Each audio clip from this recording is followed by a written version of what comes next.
네, 안녕하세요. 모드콘에서 딥러닝과 생명과학의 만남이라는 제목으로 발표를 하게 된 충남대학교 열공학과 이동원입니다. 현재 진행 중인 플립스쿨에서 딥러닝 in Life Sciences라는 주제로 플립스쿨의 퍼시리를 맡고 있고, 그동안 플립스쿨에서 함께 공부했던 내용들을 소개하는 시간을 가지고자 합니다. 발표 순서는 진행 중인 플립스쿨에 대한 소개, 그리고 딥러닝 in Life Sciences MIT 강좌 내용들, 그리고 요약 순으로 발표를 하도록 하겠습니다.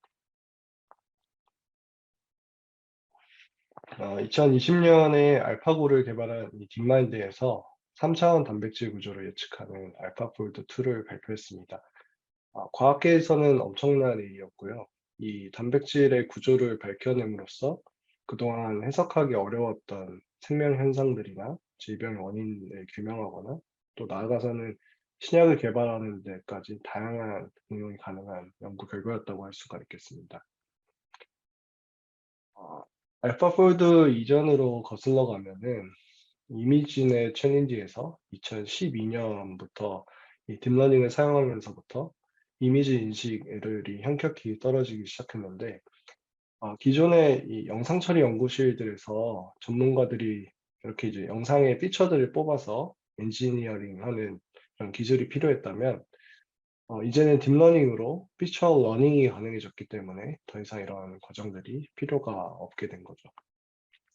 마찬가지로 단백질 구조를 예측하는 CASP 대회에서 알파폴드 1이 2018년도, 2가 2020년도에 이 높은 예측률을 보이면서 기존의 이런 X선 결정법이나 저온 전자 현미경법으로 예측하던 이런 단백질 분자 구조를 이제는 이제 프로틴 스트럭처를 네트워크에 넣으면 3차원 구조를 예측하는 것이 가능해진 것이라고 할 수가 있겠습니다.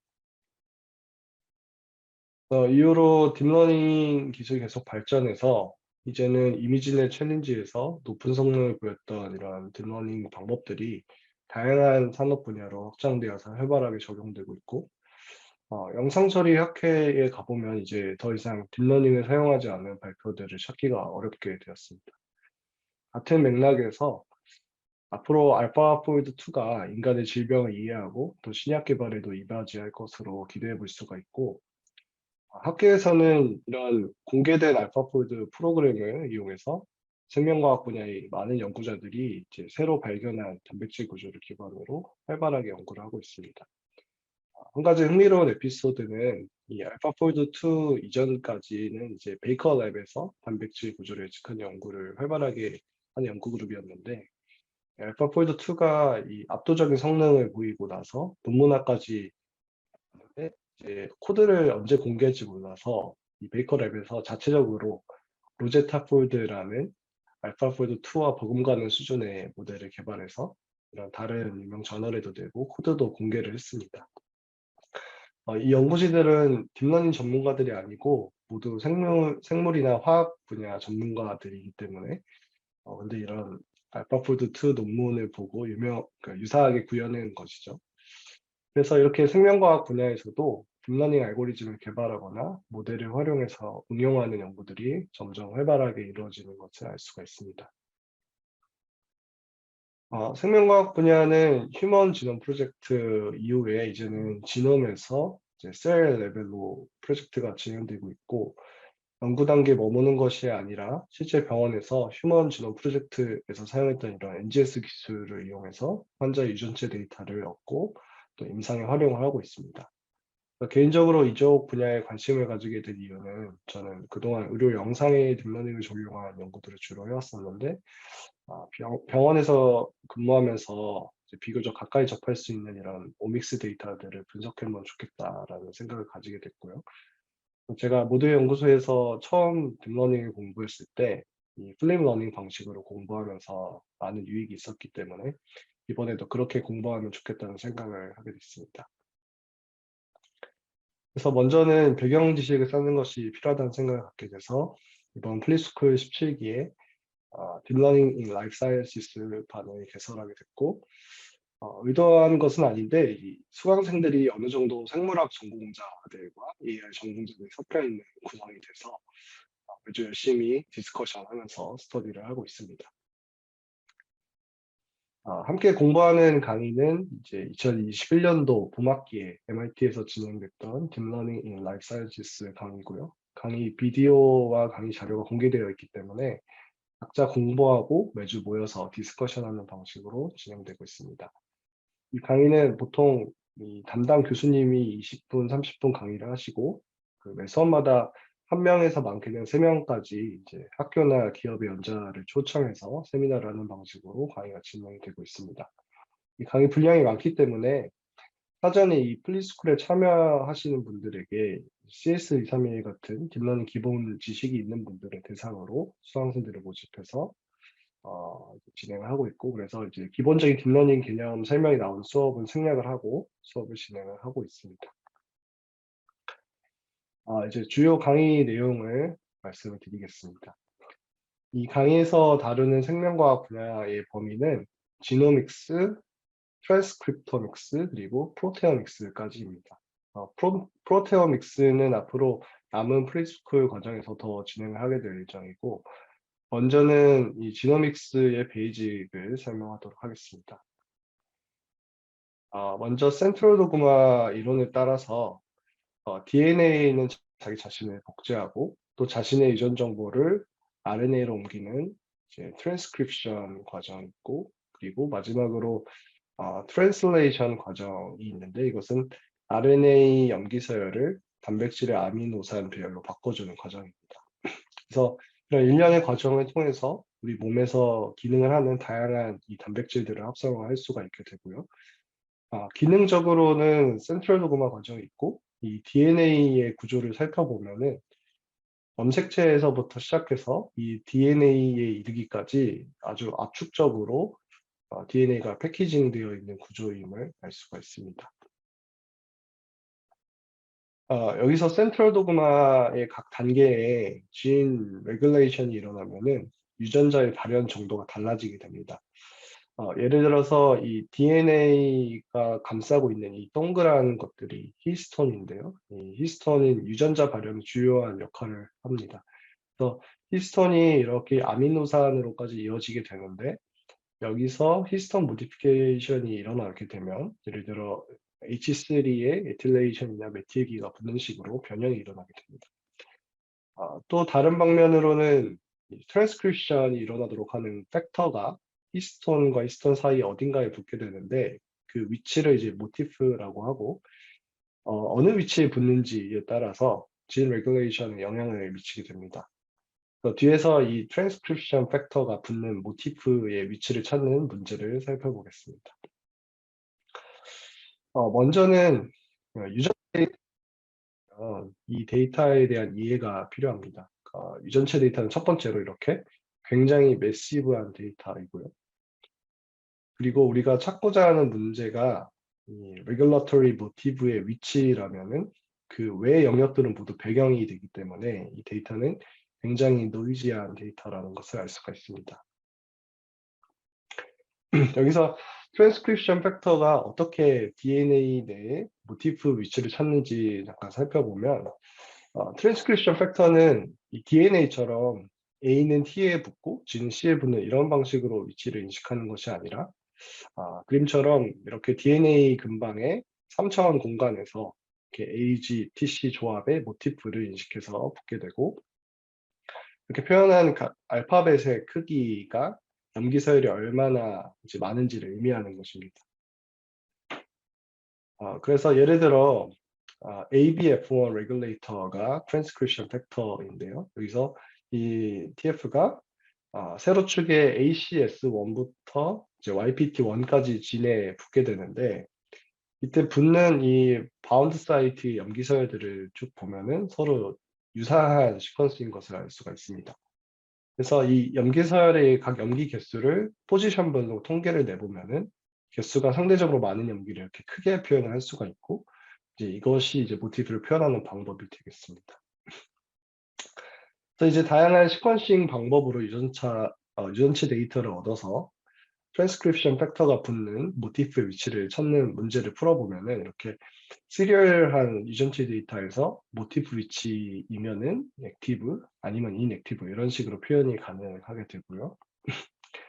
이 차례대로 데이터를 슬라이딩 윈도우 해가면서 단순히 이제 이 위치는 모티프다 아니다를 클래시피케이션 하거나 이런 수치의 값을 예측하는 리그레션 모델을 적용해 볼 수도 있고, 오른쪽 그림처럼 ATGC를 원핫 인코딩해서 그런 형태로 인풋 쉐입을 만들어서 학습을 시킬 수도 있습니다.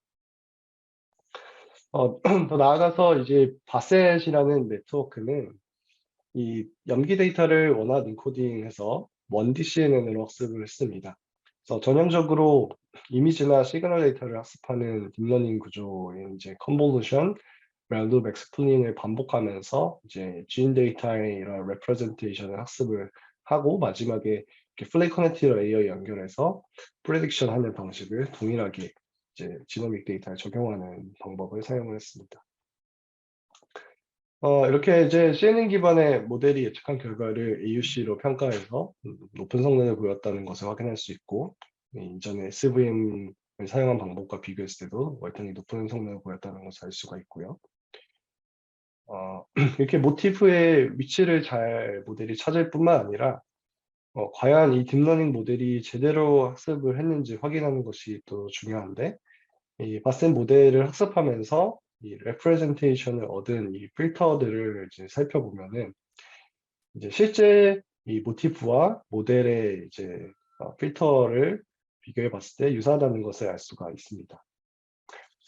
근데 이제 사실 모델의 필터 개수는 여러 개이기 때문에 실제 모티프와 일치하는 필터도 있을 수 있지만 이 여러 개의 필터 중에서 그렇지 않은 경우들도 있게 됩니다. 그래서 이 연구에서는 프레딕션 했을 때 필터의 아웃풋들을 평균내서 모티프를 설명할 수 있는 이런 유용한 필터인지 아닌지를 이제 판단하는 방법을 또 추가적으로 적용했고요.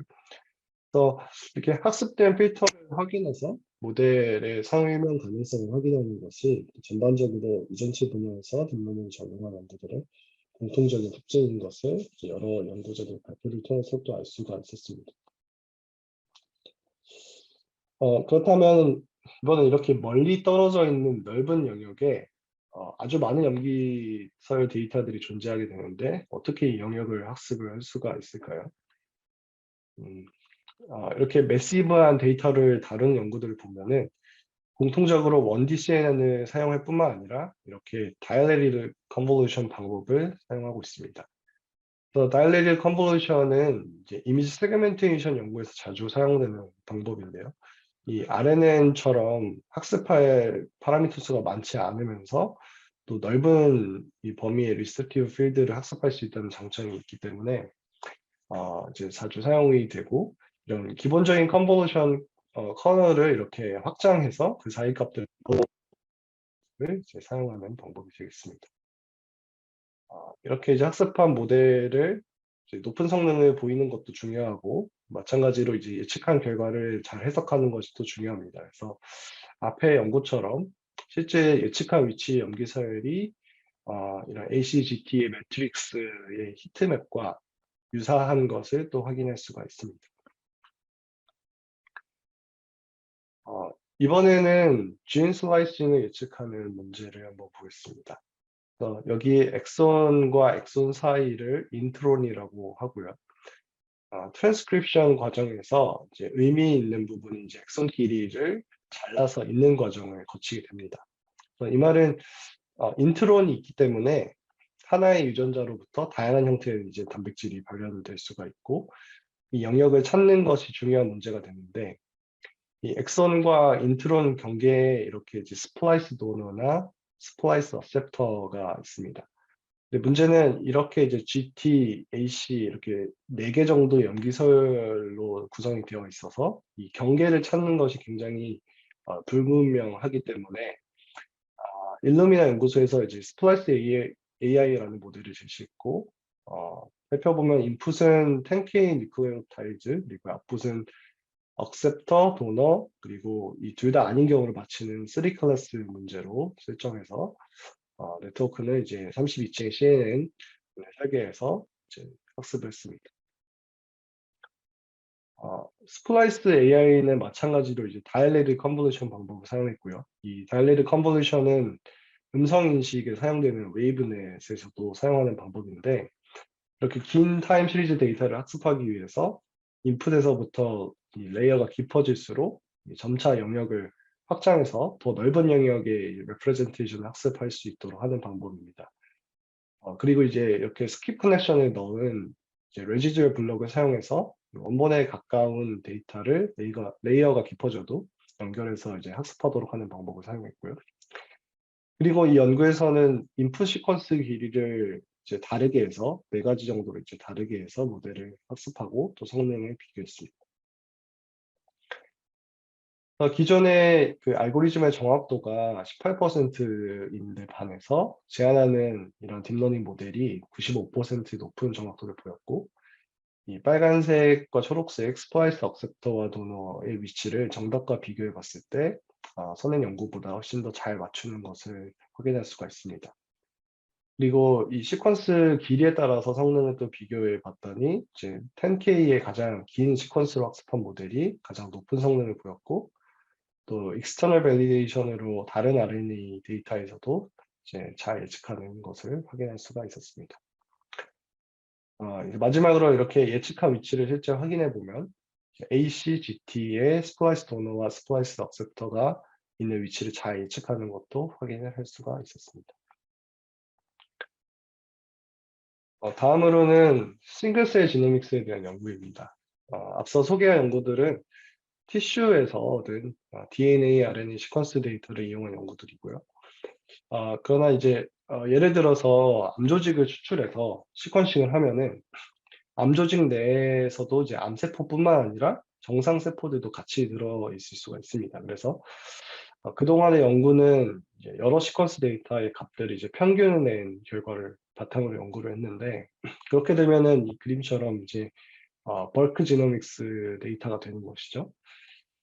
하지만 각각의 셀을 분리해서 시퀀싱을 하면은 어, 훨씬 더 그 특성을 잘 설명을 할 수가 있겠죠. 그래서 싱글셀 지노믹스를 하기 전에는, 그전에는 이렇게 그림들처럼 다양한 이제 베리어빌리티들이 존재를 했는데, 실험 결과들이 이제 그 결과를 이제 그래프로 보면은 이제 경향성을 보는 연구였던 거죠. 이제 특정 셀의 반응을 자세히 살펴볼 수가 없기 때문에, 그래서 싱글셀 지노믹스가 이제 중요한 연구 분야가 되겠습니다.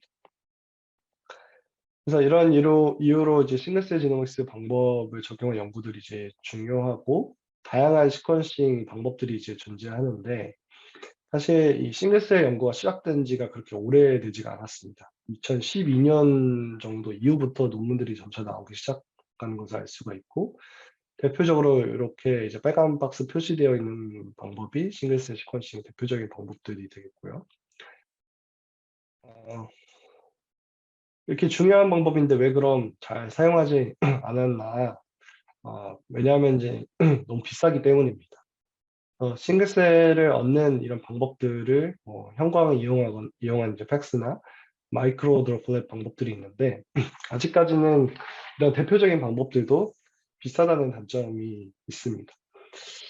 하지만 이런 싱글셀의 장점이 또 있기 때문에 이 시퀀싱 데이터를 얻어서 다음과 같은 과정을 거쳐서 실험을 하게 됩니다. 먼저는 이제 시퀀싱 장비로 로 데이터를 얻어서 진셀 매트리스 형태로 만들어주고, 여러 가지의 전처리 과정을 거쳐서 이렇게 비주얼라이제이션까지도 할 수가 있게 됩니다.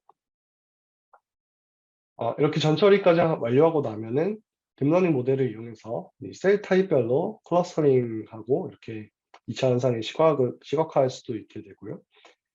셀 데이터를 하나하나 사람이 어노테이션 할 수가 없기 때문에 이 레퍼런스 데이터를 활용해서 예측한 클러스터의 셀을 다시 어노테이션하는 과정을 거치게 됩니다. 다음으로 이제 세부적으로 분석하는 이제 다운스트림 어널리시스 단계인데요. 이제 트라젝터리 인퍼런스를 해서 진 다이나믹스와 메타스테이블 스테이트를 확인하거나 컴포지셔널 어널리시스, 디퍼런셜 익스프레션을 분석을 할 수도 있습니다. 예시로 이 싱글셀 분석한 연구에서 이렇게 진셀 매트리스 형태의 데이터를 오토인코더에 넣어서 학습해서 레이턴트 벡터를 추출하는 연구가 있습니다. 매트릭스는 진 익스프레션 정도와 분화의 과정의 정도를 이제 표현하는데, 이런 레프레젠테이션을 잘 이제 추출하게 되면은 셀의 분화 과정의 어떤 순간을 스냅샷 할 수도 있게 됩니다. 이 연구에서 이제 후속 연구로 이 오토엔코더의 아웃풋 데이터가 노이지한 문제가 있어서 기존의 이 mean squared error 로스를 제로 인플레이티드 네거티브 바이노미얼 로스로 대체해서 디노이징하는 효과를 주면서 이 레이턴트 벡터를 추출하는 연구도 소개가 되었습니다. 그 밖에 이제 딥러닝을 적용한 방법들 중에서 이제 디멘션 리덕션 방법이 자주 사용되는 방법입니다. 이쪽 도메인 데이터가 워낙 고차원 데이터이기 때문에 이 다양한 unsupervised 러닝 방법들을 적용하고 있는데 이 테스니처럼 non-linear한 manifold 러닝 방법부터 딥러닝 기반의 이제 오토인코더를 많이 사용하고 있고요.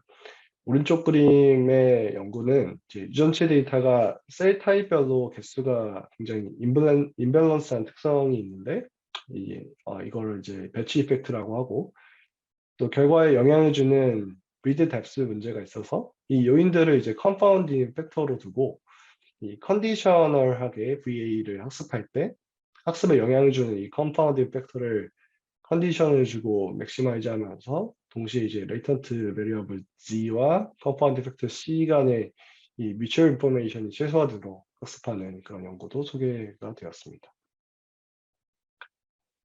마지막으로 프로테오믹스 도메인에서 이렇게 이제 몰레큘 구조를 그래프 형태로 표현해서 그래프 뉴럴 네트워크를 적용할 수도 있고 드럭 디스커버리를 위해서 이런 여러 방면에서 활용을 해볼 수가 있겠습니다. 지금까지 내용들을 요약을 해보면요. 생명과학 분야는 아주 넓은 분야이기 때문에 지노믹스인지 프로테오믹스인지 그리고 또 세부적으로 어떤 태스크인지에 따라서 접근 방법이 많이 달라지게 되고 AI 전공자의 관점에서는 생명과학 분야의 도메인 지식이 많이 필요하다는 것을 이제 느끼게 됐고요. 전반적으로 이 분야의 데이터를 보면은 굉장히 노이지하고 매시브하다는 특징이 있습니다. 그리고 시퀀스 데이터이기 때문에 이런 특징들을 잘 고려해서 모델을 개발하거나 학습 방법들을 적용해야 하고 앞서 다양한 연구들에서는 공통적으로 긴 인풋 시퀀스를 사용하고 1D CNN, 다이얼레이트 컨볼루션 그리고 스킵 커넥션을 사용하는 것을 알 수가 있었습니다. 또한 이런 고차원 데이터이기 때문에 디멘션 리덕션 방법도 많이 사용되었는데 컨디셔널한 VA와 같은 접근이 좋은 성능을 보이는 것을 알 수 있었고 마지막으로 이 높은 성능을 보이는 것뿐만 아니라 모델의 explainability 그리고 도메인 차원에서의 검증이 반드시 필요하다는 것도 중요한 점이 되겠습니다. 여기까지가 제 발표입니다. 여전히 이제 공부가 많이 필요한 분야이고 앞으로 플립스쿨을 통해서 더 많이 배울 수 있으면 좋겠습니다. 감사합니다.